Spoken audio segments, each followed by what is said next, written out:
Un enfant, il n'a pas cette capacité, justement, quand vous lui dites, quand vous essayez de le forcer à faire quelque chose, vous lui donnez un ordre, il va vous opposer, il va s'opposer à vous automatiquement. Par contre, quand un enfant, par exemple, de 2 ans et demi, 3 ans, alors imaginons le matin, il va se préparer pour s'habiller et il pleut dehors. Et lui, il a envie de mettre les tongs. Ben non, tu ne mets pas les tongs. Tu mets les bottes, il pleut dehors. Ben non, il veut mettre les tongs. Vous ne lui avez pas laissé le choix. Vous voulez une chose, et ben lui va vouloir le contraire. Par contre, si vous lui dites, viens, on va voir le temps qu'il fait dehors. Tu penses qu'on doit mettre quelle chaussure? Ben, les bottes, maman. Ben voilà, c'est logique. Il faut laisser le choix à un enfant de prendre des décisions et des responsabilités. Parce que vous n'aimez pas qu'on vous donne des ordres à vous. Vrai ou pas? Va me chercher à boire. Va faire à manger. Va ceci, va cela. Ah, surtout quand ça vient de la personne que vous aimez, hein, quand c'est votre époux, ça fait mal, quoi. Tu peux le dire gentiment. Voilà, tu le dis gentiment, je te fais ce que tu veux. Et bien un enfant qui n'a pas son cerveau qui est encore mature, imaginez comment il reçoit l'information. Quand on nous donne un ordre, on n'a pas envie d'obéir. Par contre, quand on nous fait coopérer, quand on nous donne le choix,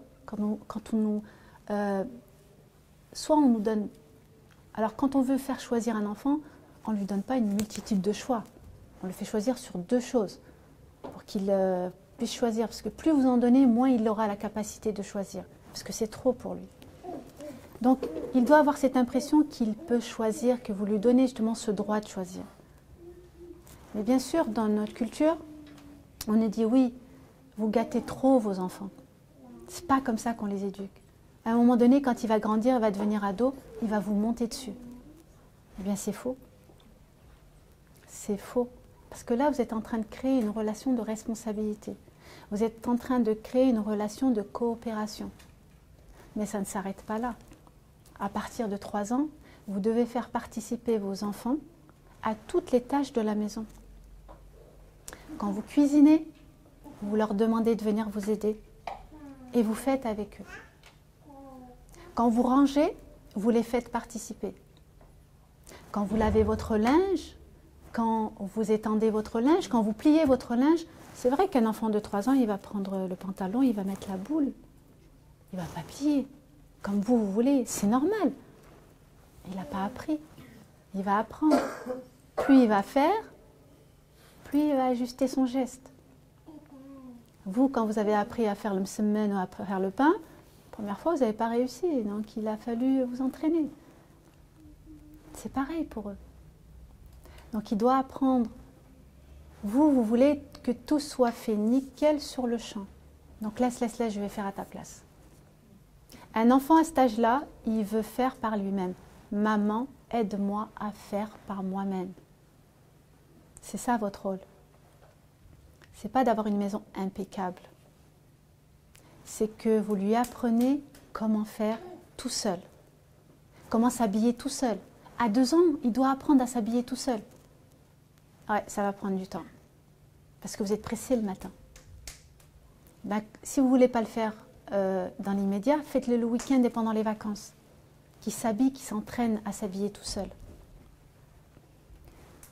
Il doit apprendre à faire les choses tout seul, parce qu'il a envie de les faire tout seul. À cet âge-là, vous aurez beau acheter tous les jouets qui se trouvent dans les magasins de jouets, ça ne les intéresse pas. Ils veulent la fourchette, la cuillère, le couteau, la casserole, l'assiette, le verre. Les épices, les poêles, ils veulent tout ça. Ils veulent aller au robinet pour jouer avec l'eau, verser l'eau, en mettre partout. Ils veulent, quand ils sont en train de manger, eh bien, ils ont la cuillère, mais ils préfèrent le faire avec la main. Parce qu'ils ont besoin de toucher la matière. Parce qu'ils sont sensoriels. Vos enfants, se développent quand ils font toutes ces choses-là. Les enfants, quand ils arrivent à l'école maternelle, on doit les préparer au CP. Et quelle est la chose la plus importante à apprendre quand on est en maternelle? C'est justement de préparer la main à l'écriture. Parce que quand vous arrivez à 6 ans au CP, si la main n'est pas formée, ça va donner des problèmes de motricité. Et vous allez courir de psychomoteur en psychomoteur. Donc, c'est quand ils ont entre 2 ans et demi et 6 ans qu'on travaille la motricité fine de la main des enfants. Alors ça, vous pouvez le faire chez vous, parce qu'à l'école publique, ils ne le font pas. En tout cas, ils ne font pas avec les bons outils. Quand vous êtes à la maison, vous prenez par exemple 2 bols. Vous mettez des noix, des grosses noix. Vous achetez la pince que vous trouvez dans n'importe quel magasin de bazar. Et en faisant ce geste-là, en prenant, eh bien, il muscle ses 3 doigts. Et ça, c'est la pince par laquelle il va prendre le crayon. Et ça, c'est important. Laissez-le verser. Quand il verse comme ça, il forme son poignet, il muscle son poignet. Parce que les premiers problèmes de motricité, ça vient de là, et ça vient de là, et ça va jusqu'au bras. Et ça, c'est important. Qu'il fasse ça tout le temps, tous les jours, autant de fois qu'il le veut.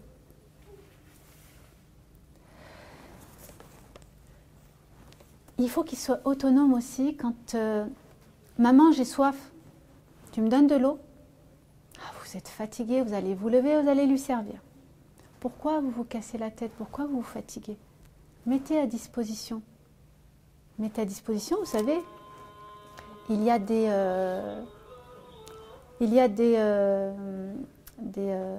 petites fontaines avec le robinet. Vous les mettez à disposition sur une étagère avec des verres en verre, pas en plastique, en verre, pour qu'ils se servent tout seuls. Donc il va ouvrir le robinet, il va en mettre partout. C'est pas grave, parce qu'il est en train d'essayer de mettre bien. Il va prendre le verre, il va le faire tomber, il va le casser. Il va y en avoir partout. Et vous allez vous énerver. Vous allez dire, mais tu peux pas faire attention. Mais t'es maladroit, c'est pas possible. Eh bien, apprenez-lui. Bah, t'as vu, il est cassé le verre. Tu veux m'aider à... Bien sûr, vous prenez les morceaux de verre. Hein. Bon, tu vas m'aider? On va nettoyer. Toi, tu vas aller me chercher la balayette et moi, je vais ramasser les bouts de verre.